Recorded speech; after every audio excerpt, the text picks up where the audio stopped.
Le 8 octobre dernier, la Cour de cassation a rendu 2 arrêts par lesquels elle estime que les salariés en télétravail ont droit au titre restaurant dès lors qu'ils sont en situation identique aux salariés qui sont présents sur site.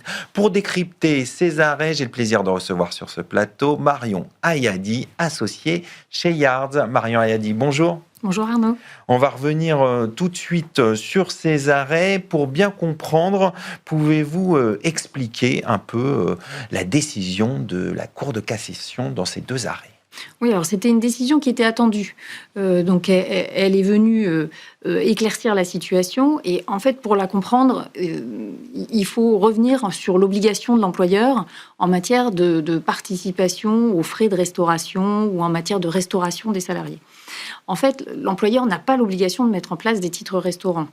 L'obligation qu'il a dépend de son effectif.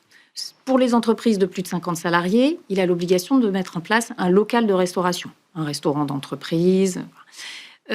Pour les entreprises de moins de 50 salariés, il n'a pas l'obligation de mettre en place un local de restauration, mais un emplacement où les salariés peuvent prendre leur repas dans de bonnes conditions, avec un micro-ondes, avec un réfrigérateur, etc.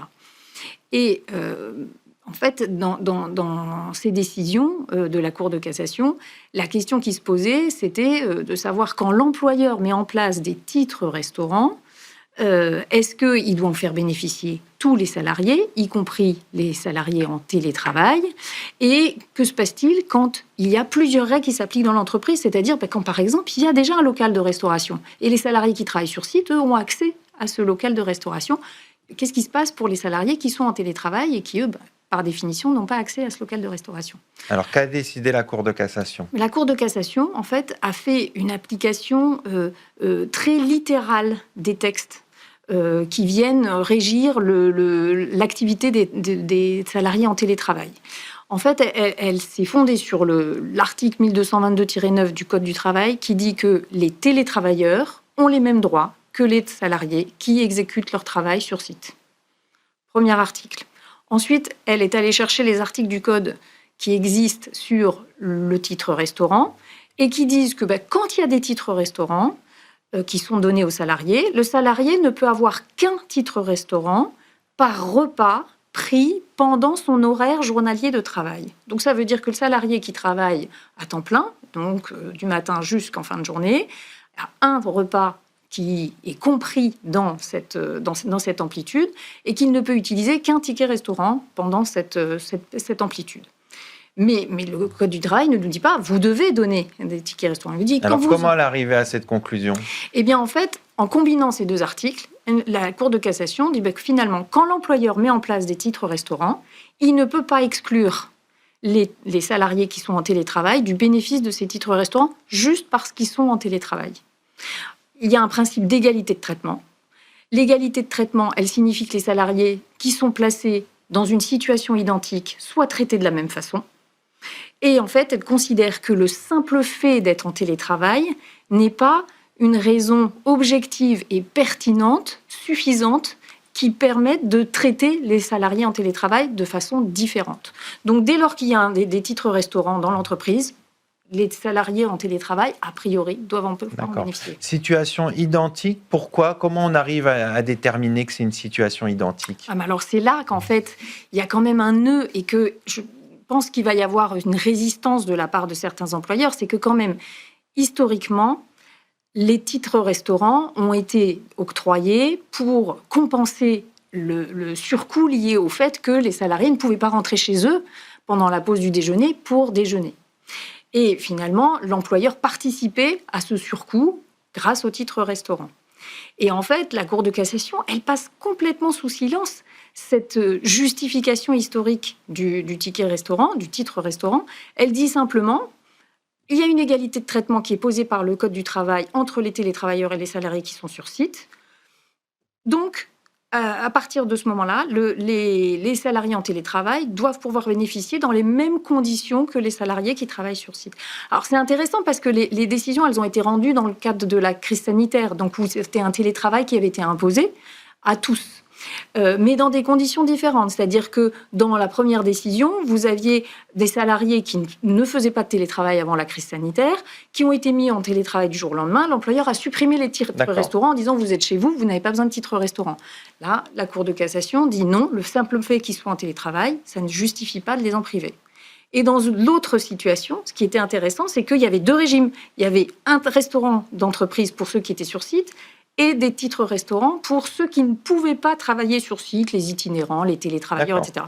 L'employeur a dit « j'arrête tout » pendant la crise sanitaire. Et là encore, la Cour de cassation dit « il n'y en est pas question, vous ne pouvez pas priver les salariés en télétravail parce que finalement, ils ne sont pas, vous ne justifiez pas d'une situation qui soit objectivement différente. » Et là, ça va être compliqué pour les employeurs d'assimiler ça parce que c'est vrai que ça ne correspond pas à la compréhension traditionnelle du titre restaurant. Est-ce que cette décision, elle a ouvert une brèche pour les salariés en télétravail qui pourraient revendiquer d'autres choses pour avoir les mêmes droits que les salariés sur site ?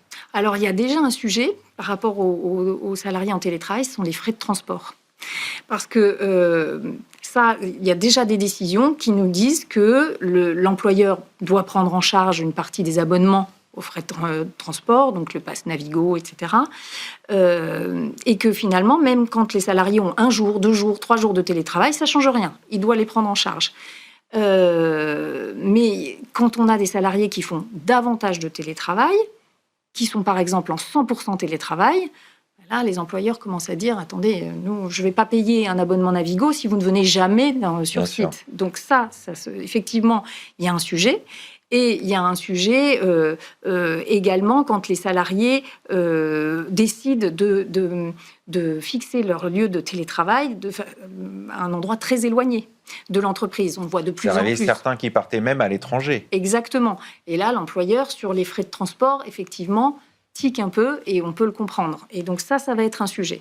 Alors, vous avez évoqué le contexte des arrêts, c'est de la crise sanitaire. Est-ce que ça veut dire qu'il faut limiter la portée de ces arrêts ? Non. Et la Cour de cassation le dit très clairement. Elle dit peu importe que le télétravail, dans ce cas, ait été mis en place de façon exceptionnelle, elle l'écarte pour dire, de toute façon, c'est un principe. Aujourd'hui, quand vous faites bénéficier de titres restaurants à vos salariés qui travaillent sur site, vous devez le faire également pour les salariés qui sont en télétravail. Alors après, les employeurs vont peut-être essayer de jouer sur certains critères, mais ça va être très compliqué de justifier objectivement d'une situation différente. On voit que des employeurs essayent de dire, eh bien, on réserve les tickets restaurants à ceux qui habitent à plus de 10 minutes de l'entreprise, du lieu de travail. Mais finalement, ce n'est pas vraiment une différence entre télétravailleurs et travailleurs sur site. Ça va être très compliqué de contourner l'application de cette règle. Est-ce qu'on pourra le faire via un accord sur le télétravail, par exemple ? Oui, mais seulement si on arrive à justifier d'une différence objective et pertinente. Et franchement, la Cour de cassation là, ferme vraiment la porte à toutes ces exceptions. Donc ça va être très compliqué. Et je pense qu'on risque d'avoir des décisions, des condamnations d'employeurs sur ce sujet. Avec des conséquences lourdes ? Avec des conséquences qui peuvent être... En fait, le titre restaurant, c'est un accessoire de rémunération. C'est un avantage en nature. Ce qui fait que c'est la prescription qui est attachée au salaire. Donc, vous pouvez faire une réclamation sur les 3 dernières années. Et c'est une réclamation... Alors, comme le titre restaurant n'a de validité que pendant 1 an, vous n'allez pas pouvoir réclamer vos titres restaurants sur les 3 ans passés. Vous allez pouvoir réclamer des titres restaurants sur l'année en cours. Et puis, sur les périodes précédentes, en fait, des dommages-intérêts qui vont correspondre en fait, à la part patronale, la participation patronale au titre restaurant. On va conclure là-dessus. Merci Marion Ayadi. Je rappelle que vous êtes associée chez Yards. Tout de suite, l'émission continue. On va parler de la protection éditoriale et juridique des plateformes.